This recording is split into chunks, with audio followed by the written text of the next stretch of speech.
In a far-off corner of the galaxy, humans had begun to make a name for themselves, not because of their advanced weapons or powerful fleets, but for something far more unusual: their ability to repair alien ships. It was no secret that many species throughout the galaxy had long forgotten skills that made their technology far more sophisticated than anything humanity had created.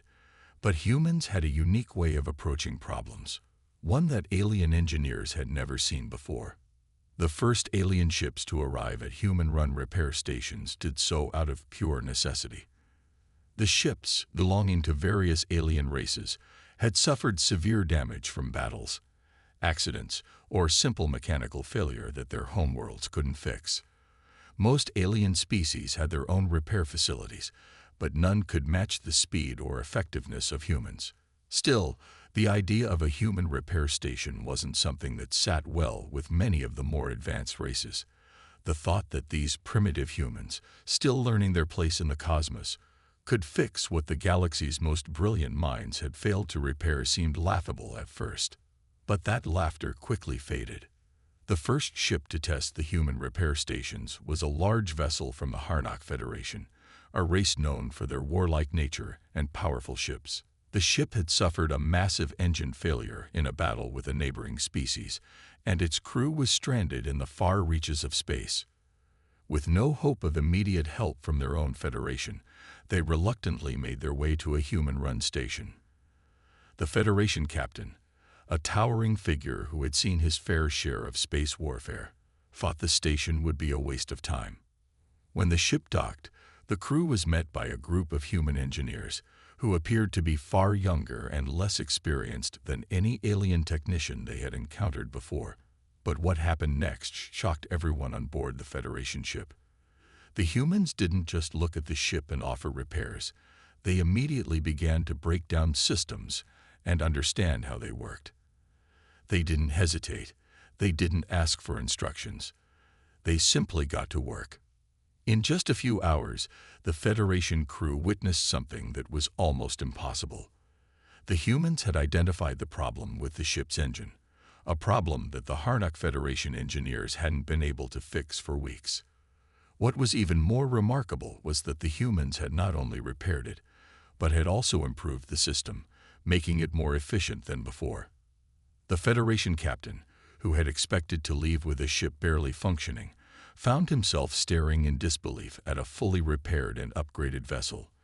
The Harnock engineers were speechless, unable to understand how the humans had done it. Their own engineers, with all their training and advanced technology, had missed something so basic, something so obvious, that even a human with far fewer resources could see it. As the captain prepared to leave the station, he turned to the human mechanic who had worked on his ship. "I don't know how you did it," he said, his voice full of awe. "But I'll tell you this. You've earned the respect of the Harnock Federation today." This encounter became the talk of the galaxy. The Federation wasn't the only race to hear of humanity's strange new ability. Soon, ships from other species began arriving at the human repair stations. At first, the aliens came with hesitation, skeptical that these human stations could really offer what they needed. After all, humanity had been a relatively young and untested species in the grand scheme of galactic history. But their results spoke for themselves. It didn't take long before more alien races began showing up in droves. The Myrn, a species known for their spacefaring exploration, arrived next, bringing one of their most prestigious ships. Their engineers had been unable to fix a major malfunction in their navigation system, which threatened to ruin a crucial mission. They'd tried everything, from sending signals to their homeworld to using their top engineers, but nothing worked. With no other choice, they sought out the human repair stations. The Myrn were known for their intelligence and pride, and the idea that a simple human mechanic could help them was, to say the least, unthinkable. But as their ship docked and the human team began work, something even stranger happened. The humans didn't just repair the navigation system, they improved it.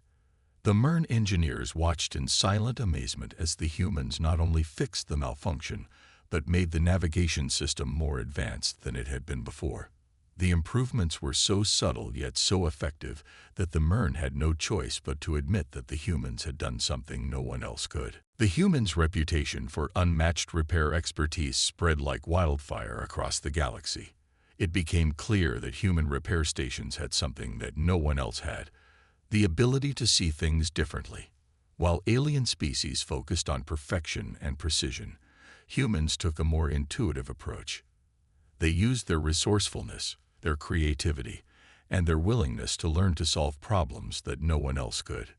Soon, the human repair stations weren't just a stop for repairs. They became a symbol of humanity's growing influence. Alien species, once dismissive of humans, now sought their help, desperate to fix ships that even the most advanced technology couldn't handle. And so, the human repair stations became a hub of activity. Ships of all shapes and sizes, from all over the galaxy, began flocking to these stations, driven not just by the need for repairs, but by a new respect for humanity's abilities. They had learned something the hard way. When it came to fixing things, no one did it better than the humans. Among the many humans working at the repair stations, one person stood out above the rest. While the rest of the human engineers worked tirelessly, there was one individual who became the talk of every alien ship that docked at the human repair stations. This person was known simply as the Fixer. No one knew much about this mechanic's background, and they didn't need to. What mattered was their uncanny ability to repair anything. No alien ship, no matter how advanced, seemed too complex for the Fixer to handle. The Fixer was a quiet person, someone who rarely spoke and was almost always seen working alone. Their focus was so intense that it seemed as if they could communicate directly with the ships themselves, understanding problems that no one else could. Rumors began to spread quickly, both among humans and the alien visitors. Some believed the Fixer had some kind of secret knowledge. Others thought they might have a natural gift for mechanics that was beyond human understanding. Whatever the truth was, the Fixer's reputation continued to grow. One of the most famous stories about the Fixer came from a ship belonging to the Xantorians, a race known for their advanced technology and complex engineering. The Xantorians were proud of their ships, and their engineers were considered some of the best in the galaxy. However, one of their flagship vessels had suffered a massive failure in its propulsion system while on an important mission. Despite the Xantorian engineers working day and night, the ship couldn't be fixed. The problem was so intricate, so deeply embedded in the ship's core systems, that even the most experienced engineers were at a loss. The Xantorian captain, desperate and running out of options, decided to take the ship to the human repair station. The Xantorians had heard of the Fixer but were skeptical. They didn't believe someone so young and inexperienced, at least by their standards, could possibly fix a ship as advanced as theirs. But after weeks of failed attempts, they had no other choice. When the Xantorian ship arrived, it was in bad shape. The engine's core systems were completely offline, and the damage was worse than expected. A crew of human engineers gathered around the ship, but the Fixer was nowhere to be seen.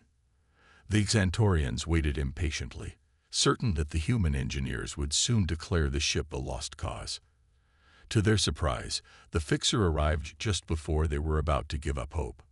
Without saying a word, the Fixer approached the damaged ship, eyes scanning it with an almost unnatural precision. The Xantorians watched, confused. How could a single human do anything their best engineers hadn't been able to in weeks? But then something incredible happened. The Fixer immediately started working. They didn't hesitate, didn't ask any questions.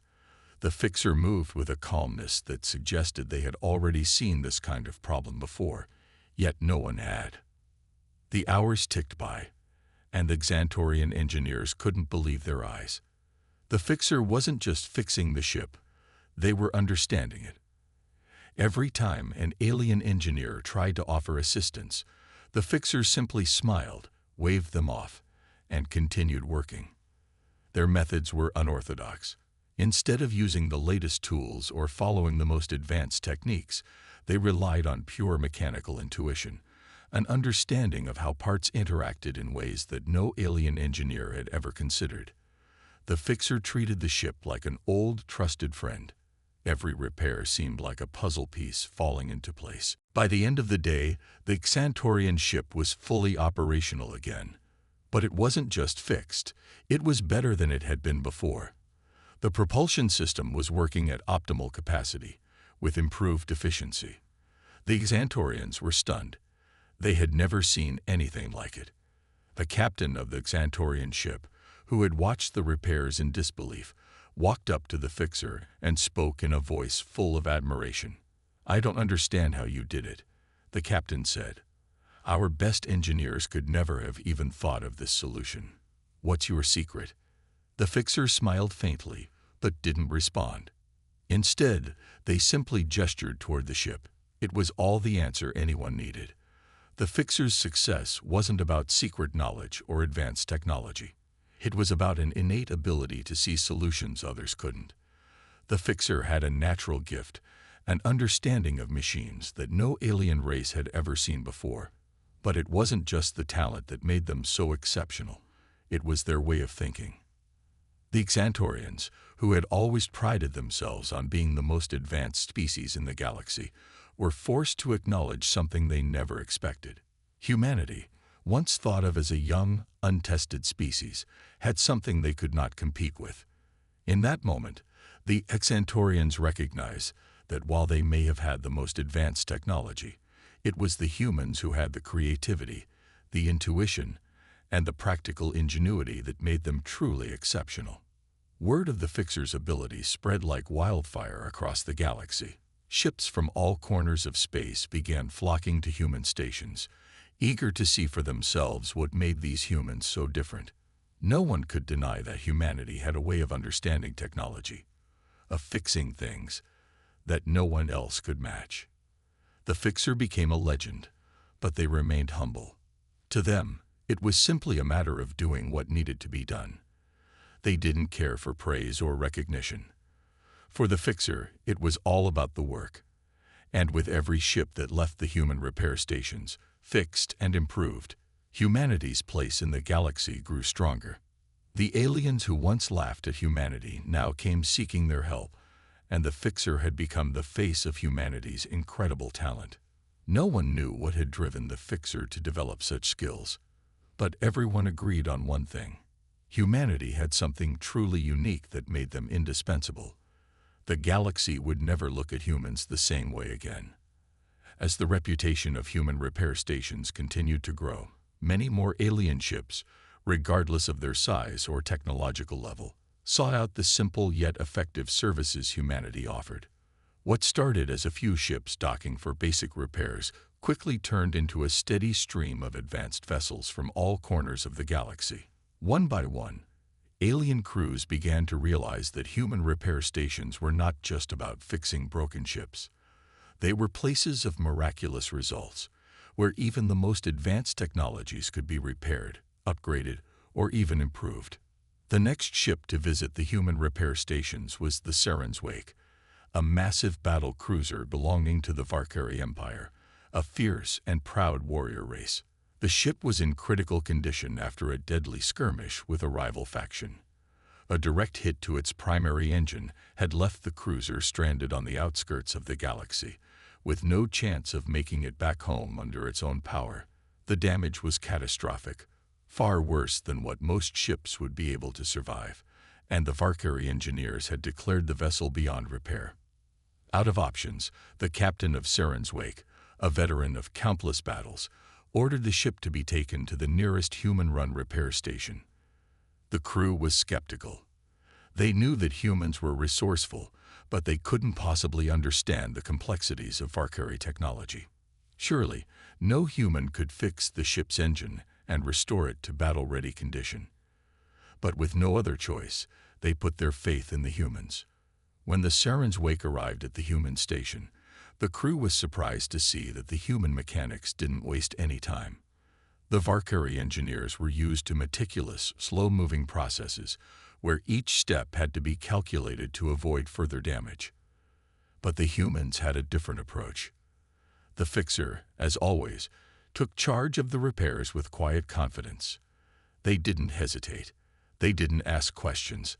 They simply started working on the ship. For centuries, the Council had been the ultimate authority in the galaxy, with its members holding sway over politics, trade, and military power. Their influence was undeniable, and their technology was far beyond anything humanity had ever developed. To the Council, the idea that a young, primitive species like humans could hold such a valuable skill was unsettling. It threatened their established order and, in some ways, undermined their long-held belief in their own superiority. At a council meeting, the leaders of the galaxy's most powerful races gathered to discuss the situation. The council consisted of representatives from the Varkari Empire, the Xantorian Federation, the Mern Alliance, and several other influential races. The topic at hand was the rise of the human repair stations and their growing reputation for solving problems that no other species could. "This cannot be allowed to continue," said Arvik, the stern and imposing leader of the Varkari Empire. "The humans are taking over the repair industry, and they're making a mockery of our technological superiority. We cannot let them become indispensable." "I agree," said Kalen, a representative from the Xantorian Federation. "Our engineers are some of the best in the galaxy, and yet humans are somehow fixing ships that even we cannot. We cannot allow this trend to spread further. We need to show the galaxy that we still hold the power." The council members exchanged uneasy glances. The idea of directly confronting the human repair stations was a dangerous one. If they pushed too hard, it could backfire, leading to a galaxy-wide backlash. However, they knew something had to be done to maintain their dominance. After much deliberation, the council decided on a course of action. They would send a delegation of their finest engineers to the human repair station with a special request. The goal was simple. They would challenge the humans to fix a ship so advanced, so complex, that no one else could possibly manage it. If the humans succeeded, it would prove, once and for all, that their skills were not to be underestimated. But if they failed, it would reaffirm the Council's dominance and put an end to the growing influence of humanity. The ship they chose was an ancient warship from the Sylvani Empire, a long-lost species whose technology was said to be so advanced that no living being could fully understand it. The warship, known as the Nerithus, had been lost for centuries, hidden away in the depths of space. It was a relic of an ancient war, and its systems were so complex that no engineer had ever been able to figure them out. The Sylvani themselves had long disappeared, and their technology was a mystery to everyone.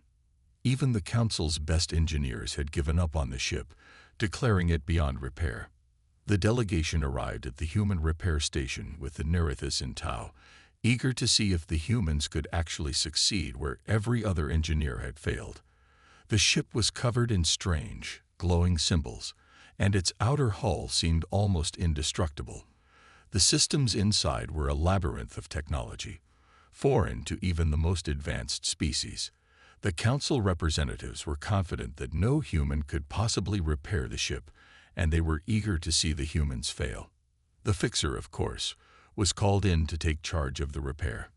When they arrived at the station and saw the Nerithus, their calm demeanor didn't falter. They didn't look intimidated or even surprised. They simply approached the ship, took a deep breath, and began inspecting its systems. The alien engineers watched from a distance, unsure of what to expect. They had already written off the possibility that anyone could fix this ship. Hours passed. The fixer didn't speak much, but their actions spoke volumes. They carefully examined the ship's strange systems, using only the simplest tools available. It was a slow process, and the alien engineers began to grow impatient. How could this human, so young and inexperienced, hope to repair a ship so far beyond their understanding? But then something strange happened. The fixer began to hum softly, a quiet tune that seemed to echo through the ship. As they worked, the ship's systems started to respond. The glowing symbols on the hull began to flicker, and the ship's engines hummed faintly. The Council engineers exchanged worried glances. They couldn't understand what was happening. How was this possible? The fixer moved from one part of the ship to another, touching various systems with a sense of purpose. They didn't seem to be following any known instructions. They simply understood the ship, as if they were speaking its language. The fixer wasn't just repairing the ship. They were unlocking its secrets, one by one. By the end of the second day, the Nereithis was alive again. Its systems hummed with energy, and the glowing symbols on its hull had shifted, forming new patterns that seemed to respond to the fixer's touch. The ship, once thought to be a lost relic, was now functional, its systems integrated and fully operational. The council engineers stood in stunned silence. They had witnessed something they could never have imagined. The Nereithis, a ship so complex that even the greatest minds in the galaxy couldn't make sense of it, had been brought back to life by a human mechanic. It wasn't just repaired, it had been revived, its hidden potential unlocked. The council members were left with no choice but to admit defeat. Humanity had proven that its skills were not to be underestimated. In that moment, they realized that the galaxy had changed. The human repair stations were no longer a curiosity. They were a force to be reckoned with. And no matter how much the council tried to fight it, humanity had earned its place in the galaxy. The future had already been shaped, and there was no turning back. The success of the Nereithis repair was a turning point in the galaxy's history. The Galactic Council, after witnessing the impossible become reality, had no choice but to acknowledge the growing power of humanity. The once dismissed species had become indispensable. While the Council had initially hoped to prove that humanity's skills were just a fluke, the results spoke for themselves. Humans were not only capable of repairing advanced alien technology, but they could also bring ships back to life in ways that no one else could. News of the successful repair spread like wildfire across the galaxy, and humanity's repair stations became more popular than ever. Ships from every corner of the universe lined up to dock at the human stations, seeking the fixer's expertise. It was no longer just about fixing ships. It was about unlocking potential, about discovering solutions no one had even thought of. Humanity's reputation as the galaxy's top repair specialists was now undeniable, and with it came a new wave of respect from even the most powerful species. But despite their success, humans remained humble. The fixer, who had become a legend, still worked quietly, almost unnoticed by most. They didn't seek praise or glory. They simply wanted to fix things. The human engineers, who had once been seen as inexperienced and unimportant, had now become the most sought-after professionals in the galaxy. Ships that once required months of repairs now only took days. Even the most advanced alien vessels, which were designed with technology light years ahead of humanity, were repaired in record time. What used to be impossible was now routine. However, not all the aliens were happy with the rise of human repair stations. The Valkyrie Empire, still reeling from the loss of its dominance in the repair industry, began to grow restless. They had once been the most feared warriors in the galaxy, their advanced technology unmatched. But now, it seemed, humanity had found a way to surpass even the Valkyrie's greatest engineers. In secret, the Valkyrie leaders began to plan their revenge. They couldn't allow humans to keep taking away their power. But they also knew they couldn't directly challenge humanity without risking a galactic war. Instead, they devised a subtle plan. They would create a new advanced warship, one that would be so complex, so far beyond anything humanity could repair, that it would prove once and for all that the Valkyrie were still the true masters of technology. The Valkyrie worked in secret for months, designing the ship, which they called the Unyielding Fury. It was a massive battle cruiser equipped with the latest weaponry, powered by an energy core that defied all known laws of physics. The ship's systems were unlike anything humanity had ever seen. The Valkyrie believed that even the fixer would fail to repair it. This new weapon would be a symbol of their power, a reminder to the galaxy that they were still the dominant force in the universe. When the Unyielding Fury was finally completed, it was brought to a human repair station under the guise of needing a routine checkup. The Valkyrie engineers knew that the humans would be eager to prove their skills once again. But this time, the stakes were higher. They watched from the sidelines as the Fixer approached the ship, already skeptical of the outcome. The Fixer, however, wasn't intimidated. They took a moment to study the ship's design, their eyes scanning the complex systems.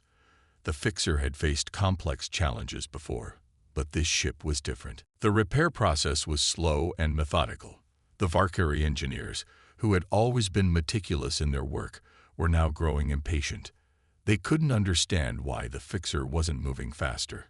But the Fixer's approach was different from any other engineer. They didn't rush.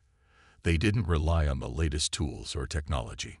Instead, the Fixer worked in the most basic way possible, using their knowledge of mechanics and systems in ways that no one else could. Days turned into weeks, and the Valkyrie engineers watched, growing more and more frustrated. But the Fixer didn't stop. They continued to repair, adjust, and improve the systems of the unyielding Fury until it was no longer just functional. It was better than ever. The ship's energy core was now more stable than before, and the weapon systems were firing with greater accuracy and efficiency. The Valkyrie had thought their ship was unbeatable, but the humans had once again shown that no challenge was too great. When the repairs were finally complete, the Valkyrie engineers were left in stunned silence. The unyielding Fury, a ship they had designed to prove the superiority of their technology, had been improved by a human mechanic. The Fixer didn't just repair it. They made it better in ways no one had thought possible. The Valkyrie captain, now humbled, approached the Fixer. "I don't understand," the captain said, voice full of disbelief. "You've taken our greatest weapon and made it stronger. How did you do it?" The Fixer looked at the captain with a calm expression, as if the answer were simple. "I didn't do anything special," they said. "I just fixed what was broken and made it work better. That's what I do." The captain was silent for a moment, then nodded slowly. "You humans, you are something else. I don't know if we will ever truly understand how you do it, but I must admit, we cannot compete with what you have accomplished." The Fixer gave a small, humble smile. "It's not about competing," they said. "It's about fixing what needs fixing." As the Valkyrie ship departed, leaving the human station behind, the message was clear to everyone watching. Humanity had earned its place as the greatest engineers in the galaxy. They had proven time and time again that it wasn't about advanced technology or grand designs. It was about creativity, ingenuity, and the ability to find solutions where others saw only problems. The human legacy had been forged, and there was no going back. The galaxy would never be the same again. Humanity's rise to prominence in the galaxy's repair industry had come quickly, but not without challenges. The human repair stations had gained a reputation that stretched from the farthest corners of space, and their influence was undeniable. However, as the stations grew busier, a problem began to emerge, a problem no one had expected. With ships from every corner of the galaxy arriving for repairs, the human repair stations found themselves overwhelmed. The stations had once been small, efficient, and well organized, but now they were flooded with vessels, alien and human alike, each demanding attention. The Fixer, along with their team of engineers, had always worked tirelessly, but even they began to feel the strain. The stations had expanded rapidly to meet demand, but it was becoming clear that no matter how much they expanded, they couldn't keep up with the sheer volume of ships arriving. The alien species, who had once been skeptical of humans, were now taking full advantage of the stations. However, many of them didn't fully understand the stress it placed on the human staff. For some of the more impatient species, like the Valkyrie and the Xantorians, the wait times were growing longer than they had anticipated. Tensions began to rise as ships, some with life-critical repairs, sat idle, waiting their turn. The Fixer noticed the growing frustration. Their team worked harder and faster, but no matter how efficient they became, there was simply not enough time or manpower to deal with every ship in need. The atmosphere in the repair stations shifted from the excitement of their previous successes to the weight of growing pressure. Alien ships, once grateful for the expertise, began to grow impatient, and soon complaints started to surface. One day, a massive fleet from the Terran Republic, a powerful human faction, arrived at the station, demanding immediate repairs. Their flagship, the Sovereign, had suffered heavy damage in a skirmish with pirates, and the entire fleet was now stranded. The Terran Republic was one of the most advanced human factions in the galaxy, and their fleet carried great political weight. They had always relied on their own engineers, but the severity of the damage was beyond their capabilities. They had turned to the human repair station, knowing that only humans could provide the kind of repairs their fleet needed. The Sovereign was critical to the Republic's military power, and the crew refused to wait for the usual turn. They expected immediate attention. As the fleet commander stormed into the human repair station's command center, they demanded that the Fixer and their team prioritize the Sovereign above all other ships. "This is not a request," the commander said coldly. "The Sovereign is the heart of the Republic's power. You will fix it, and you will do it now." The Fixer looked at the commander, calm and steady, but the tension in the air was palpable. "I understand the urgency," the Fixer said quietly, "but we are already committed to repairing dozens of ships. Everyone has waited their turn." The commander didn't care. "I don't care about anyone else's ships. The Sovereign takes precedence. You will do this, or there will be consequences." The Fixer hesitated for a moment. They had never been one to bow to threats or pressure. But the Terran commander's tone was sharp, and the situation was different now. The pressure of managing such a large volume of repairs was wearing thin on the team. They could already see the frustration of the other species, who had been waiting patiently for their turn. If they chose to prioritize the Sovereign, it would cause a ripple effect that might lead to a massive galactic crisis. After a tense moment of silence, the Fixer spoke. "We cannot prioritize one ship over the others. Every vessel here has its own set of needs, and we will repair each one in turn. If we jump to the Sovereign now, we risk neglecting the needs of others." The Terran commander's expression hardened. "You don't understand. The Sovereign is not just another ship. It is the lifeblood of our Republic. If you do not fix it now, the consequences will be severe." The Fixers stood their ground, refusing to let the weight of the threat sway them. "We will fix the Sovereign, but it will take time, just like every other ship here. We will do it properly, as we do for all ships. You are not the only ones who need our help." The tension in the room was thick. The commander, unwilling to accept the delay, stormed out of the room, vowing to take further action if the repairs were not expedited. The Fixer, however, turned to their team with a sense of resolve. They had made their decision. The station was there to help everyone, no matter their rank or status. They would not let the political weight of the Republic get in the way of their work. But the situation only worsened after that day. The impatience of the Terran fleet began to spread, and other alien factions followed suit, demanding faster repairs and more attention. The Fixer realized that they were reaching a breaking point. The repair stations had become the backbone of galactic order, but now they were at risk of becoming the very thing that could tear the galaxy apart. With every passing day, the pressure mounted. Ships waited in line, their crews growing desperate. The Fixer and their team worked longer hours, but it was clear they couldn't continue at this pace. Soon, the human repair stations faced a crisis of their own. If they didn't find a solution, the very trust they had built could crumble. In the quiet of the repair station, the Fixer sat down alone, considering the situation. They knew they had to come up with a solution that would not only maintain order, but ensure that the stations could continue operating effectively. The galaxy's expectations were high, and humanity's reputation was on the line. Something had to change before the entire system collapsed under the pressure. The tension in the human repair stations had reached a boiling point. The Fixer had worked tirelessly to manage the overwhelming demands, but the situation had become untenable. Ships were piling up, Crews were growing frustrated, and even the most patient alien factions were starting to question the reliability of humanity's repair services. The very reputation that had once made humans the go-to engineers of the galaxy was now at risk of crumbling under the weight of its own success. The fixers sat in their office, staring at the endless stack of repair requests.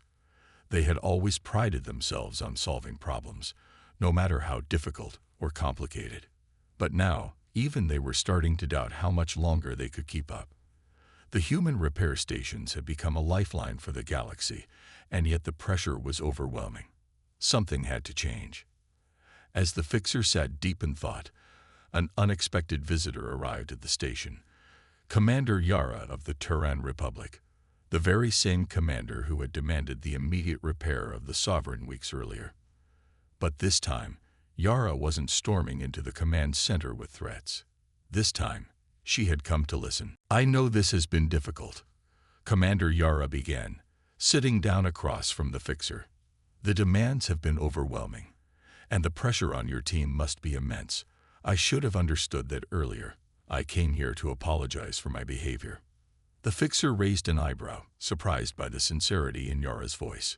"It's been a challenge for everyone," the fixer said quietly. "But it's not just the Sovereign.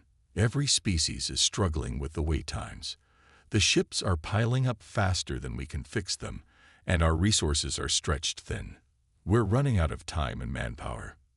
Yara nodded in understanding. "I didn't realize the full scale of the situation," she said. "When the Sovereign was brought here, I was focused on my own ship, my own people. I failed to see the bigger picture, but now, I see what you've built here. Your stations are the backbone of the galaxy, and if they fall apart, so does everything else." The fixer sighed, running a hand through their hair. "I've been thinking about that too. We need a solution before the entire system collapses, but I don't know if we have enough time to come up with something on our own." Yara leaned forward, a determined look in her eyes. "Maybe you don't have to do it alone. Maybe we, all of us, can help." The fixer looked up, puzzled. "What do you mean?" Yara smiled. "You've done the impossible before. You've brought ships back to life, repaired technologies no one else could understand. But you've been doing it alone, with limited resources. The galaxy has always been divided, each faction working in isolation. What if we could unite the galaxy's best engineers, bring all our resources together, and make repairs a collective effort?" The fixer blinked, surprised by the idea. "You're suggesting a galactic effort?" "Yes," Yara replied. "Why not? We all rely on these stations. The Terran Republic, the Varkari Empire, the Xantorian Federation, the Myrn Alliance. We're all in this together. If we combine our resources, our knowledge, we can create a system that works for everyone. A network of engineers from every corner of the galaxy, each contributing their skills to keep the repair stations running smoothly. We've been acting like separate factions for too long. Maybe it's time we started working together." The fixer stared at Yara, taking in her words. The idea was bold, but it made sense. If they could bring the galaxy's best engineers together, humanity's repair stations wouldn't just survive. They would thrive. And with the combined power of so many species, no challenge would be too great to overcome. "I've always believed that solutions come from collaboration," the fixer said slowly. "But this would be a huge shift in how the galaxy works. There would be resistance. Some factions would never agree to it." Yara nodded. "I'm aware of the challenges, but this is about the future. If we don't act now, the repairs will continue to pile up, and the galaxy's infrastructure will start to crumble. It's not just about fixing ships anymore. It's about saving the galaxy from chaos." The fixer thought for a moment before standing up. "You're right," they said, determination in their voice. "It's time for a new era. Let's do it. Let's bring the galaxy together." The fixer and Commander Yara began to draw up a plan for a new alliance, one that would unite the galaxy's engineers under a common cause. The first step would be to call a summit, inviting representatives from every major faction to discuss the future of the repair stations.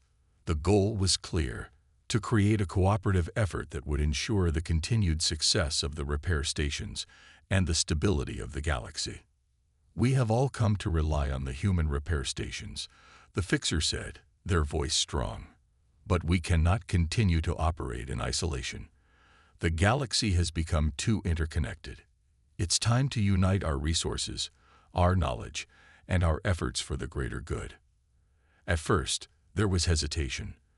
Old rivalries ran deep, and many species were skeptical about working together. But as the fixer spoke, something changed.